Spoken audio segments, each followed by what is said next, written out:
Hey guys, it's Ty and welcome back to my channel. So today I am going to be doing a review for Say You'll Remember Me by Abby Jimenez. This is a adult romance and we are just going to get the elephant out of the room right now. I did not like this. I gave this one 2 stars and I hate that I have to make this video about how much I did not like this. But I started with this author's Part of Your World series. I'm pretty sure that's what that was called, and it was comprised of 3 books. And one of those books, Yours Truly, which is book 2 in that series, is one of my all-time favorite romances. I adore that book. I adore those characters. And because of that, Abby Jimenez is one of those authors that I look forward to their new releases every year. So this is her release for this year, and it was highly, highly, highly disappointing. So we're gonna go ahead and get into it. So before I tell you guys what this book is about, I'm gonna say it's probably gonna be mild spoilers. I'm not gonna go into a lot of detail, but if you don't want any detail about this book before you dive in, you might wanna read the book first and come back. But getting started, the book we follow our 2 main characters. We have a veterinarian named Xavier, and Samantha is a social media manager. And so they meet at the vet while Xavier is at work. And Samantha brings in this cat that she found, and they don't have a very pleasant first encounter. He is very cold, he is not nice to her, and he doesn't leave a really good impression on Samantha. So then some things happen and they end up meeting again at the vet with the same cat, and he asks Samantha out on a date. Samantha agrees and they go. They have a really long first date and it was a really enjoyable experience for both of them.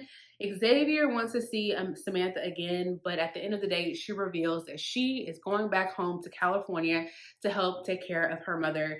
And then, like, we follow these characters over the course of a few months as they are trying to figure out what they're going to do with their relationship. Now, one of the things I have enjoyed from the books that I have read from Abby Jimenez so far is how she is able to balance romance versus what is going on in the characters' personal lives.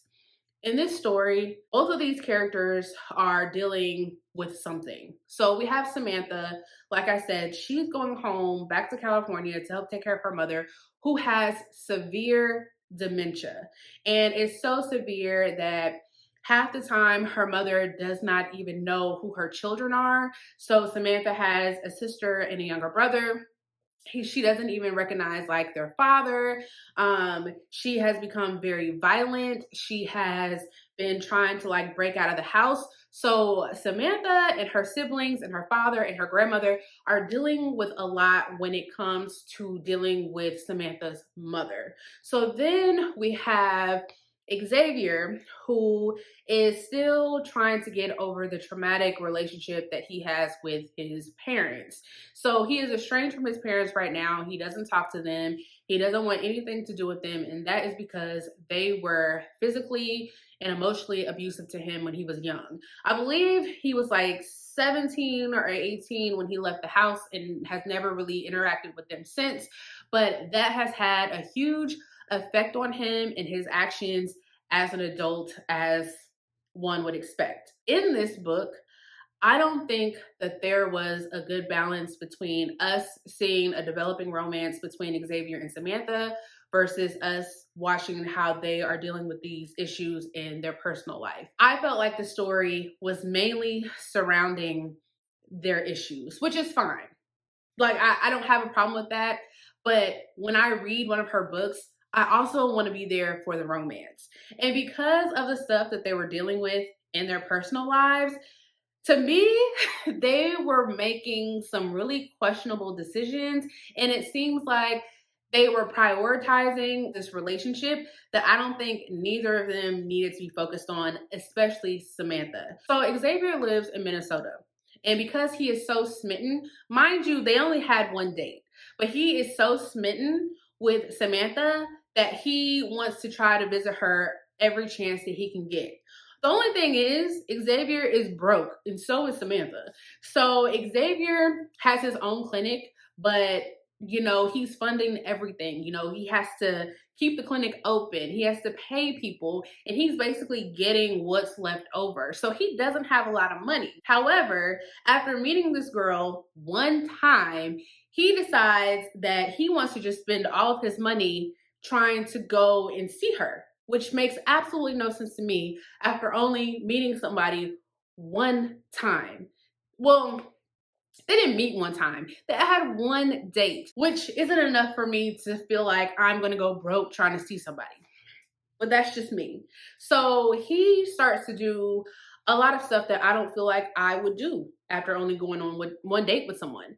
And that is, he's like working a whole bunch of extra shifts. He volunteers at some other clinic, but like they pay him. So he's doing that. He's basically working 7 days a week trying to make sure that he can get enough money to see Samantha. Samantha has a lot going on with her mother, as I explained. She is dealing with somebody that has severe dementia and is taking a lot out on her, emotionally, physically. Her mom has accidentally beat her up a couple of times. So Samantha has a lot going on. However, instead of, I feel like, worrying about her mother, she is instead worrying about trying to see Xavier. And like I said, she doesn't have a lot of money either. There's a point in this story that she even loses her job. But is that a worry to her? No. I mean, I guess a little bit, but not enough. Not in this economy. All she's thinking about is trying to go see Xavier. So for a lot of the story, these characters aren't even together.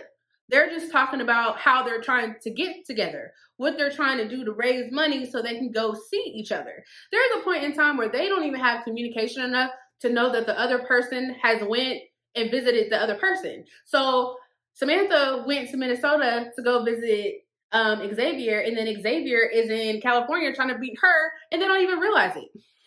There's like no communication between them. So I wanted more romance. It's just us listening to them complain about how much they can't see each other and them coming up with ways to try to make money to see each other. That's not really what I wanted from this story. Also, a bigger part of this story is that we are seeing how Samantha and her family are dealing with her mother's dementia. And there is a lot of miscommunication within her family.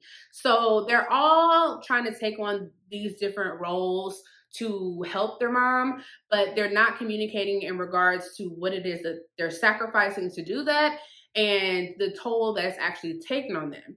Their father specifically. Now we actually find out at a certain point that their father has been sneaking out to, I guess, date other women. It wasn't exactly clear what he was doing, but it was around dating other women. And it was because he has needs too, is basically what I got from that.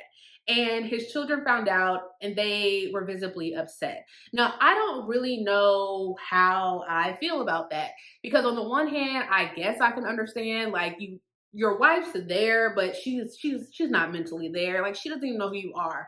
So I could get how that could be frustrating to you as her husband. But the sneaking out at night and then not telling your adult children, who I think would kind of understand if you sat them down and explained it, I couldn't get on board with the father's actions. And it also is like they didn't seem that concerned that he was going out to see other women. I don't know if it was other women or a woman, but he was going out doing his thing. And the kids didn't seem like that's what they were concerned about. What they were concerned about is that he was saying that he wanted to put their mother in a home because he was basically too stressed out with all of the things that he was doing that they weren't aware that he was doing for their mom because he never said so. So again, a lot of miscommunication. I also didn't really like how Samantha like talked to her brother. She kind of like alluded to her brother being really smart, but being kind of like all over the place and flighty. But I don't know, it seemed like he was there just like the rest of them. He had no problem stepping up and taking care of their mom. And some of the stuff that she would say to him, I was like, dang, that was pretty mean. I don't think it was as serious like some of these arguments that they were having. I don't know, her family to me was a mess, and it seemed like they just needed to sit down and have a conversation, which they finally did at the end of the book, which is something they could have done, I don't know, within like the first 30 pages. So that whole dynamic was a hot mess, and it was just something that I didn't enjoy. I didn't really mind us following like Xavier and getting his thoughts on how his relationship with his parents, his abusive parents, have shaped him over the years. He's in that headspace of where his parents had talked down to him for so long, and they have told him that he's not going to amount to anything. So all he's trying to do is show his parents that I don't need you guys. I'm going to be successful without you. I didn't mind that. I can understand his feelings toward that.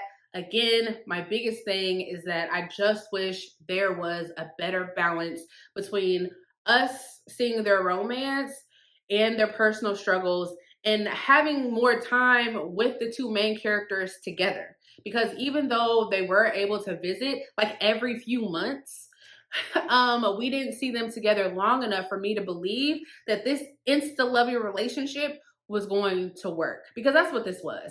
After one date, they are so obsessed with each other. This is very insta-lovey. If you are not into that, I don't think that this story is going to be for you. There's also one other small complaint that I have about this, and that is the ACOTAR references. I know a lot of people have mentioned this, and it was really annoying. So in the beginning, I can't remember if it was like Samantha or some of Xavier's coworkers, but they said that Xavier looked like Rhysand from the ACOTAR series.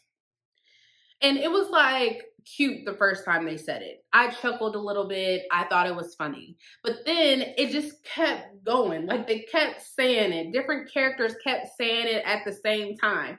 Maybe if they like spread it out over the course of the whole story, it wouldn't have been so annoying. But it literally kept happening within like 10 pages of each other. And I was so annoyed. I did not want to hear Rhysand or ACOTAR again. It was so freaking annoying. Now, I did give this story 2 stars. There were some things that I liked about it. I mean, when they were together, when Xavier and Samantha actually had time to spend with each other, I mean, some of the moments were cute. I really thought their first interaction when Samantha went to the clinic to have her cat looked at, I don't know, I thought that was funny because the reason why she brought her cat up there was because her cat was born without a butthole. And so the cat was sick because it wasn't able to, you know, do its thing. I had never heard of that. I did not know that was a thing. And I don't know, I thought it was kind of funny, especially how they talked about it. And then I thought their first date was cute. And like I said, some of their other interactions were like cute here and there. I did enjoy it when we got it. We just didn't get enough of it. I also didn't mind hearing about their personal struggles. I can understand. I can understand some of their reactions to things, some of their emotions surrounding certain things. I can understand it. My biggest problem with this story is that I just wanted more romance or a better balance between the two. So that's all that I have to say about this. This was a huge disappointment for me. I was hoping for more, I was expecting more, and I wanted more from this. So if you have read this book, please let me know your thoughts down below. But that is all that I have for you guys, and I will see you guys next time. Bye.